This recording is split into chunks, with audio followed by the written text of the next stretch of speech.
संभाव्य बात्या मंथार मुकाबला राज्य सरकार पक्षर समस्त प्रस्तुति आरंभ होईछि। यहाकु दृष्टि रखी जिला प्रशासन पक्षर समस्त सरकारी कर्मचारी छुट्टी बातिल कर जाइछि। जिलापाल सूर्यवंशी मयूर विकास एने आज दिन 2टा समय जिलापाल कार्यालय एक निर्देशनामा जारी करिसेंति। दक्षिण पूर्व बंगोपसागर में बात्या मंथा सकाळ 5:30 समय सृष्टि होईछि।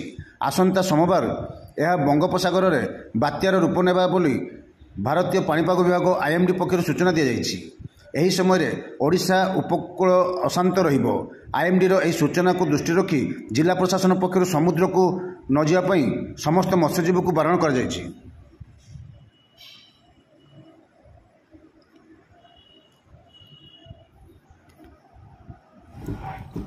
द्वारा बलरामगढ़ समस्त ट्रलर मालिक बुटबुटी मालिक और मत्स्यजीवी मान अवगति निमंते जणाई दिगला कि बंगोपसागर में सृष्टि होता बात्या जो समुद्र अशांत रुच्च ज्वार सहित 50 ରୁ 60 किलोमीटर वेगर पवन बहिब।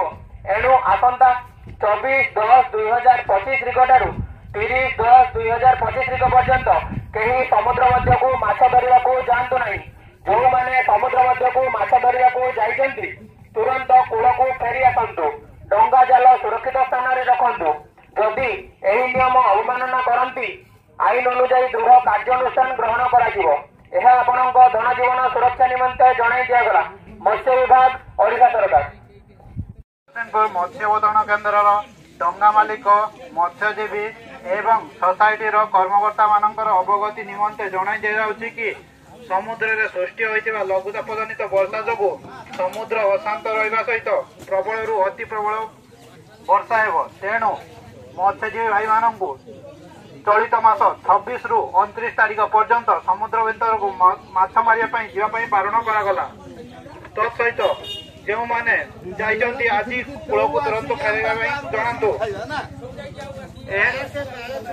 जाल एवं डंगा को सुरक्षित स्थान रखा सहित निजे मध्य सुरक्षित स्थान रुहतु। यही वार्ता धन एवं जीवन अत्यंत जरूरी अटे। सहकारी मत्स्य अधिकारी सामुद्रिक संप्रसारण चंदनेश्वर। धन्यवाद।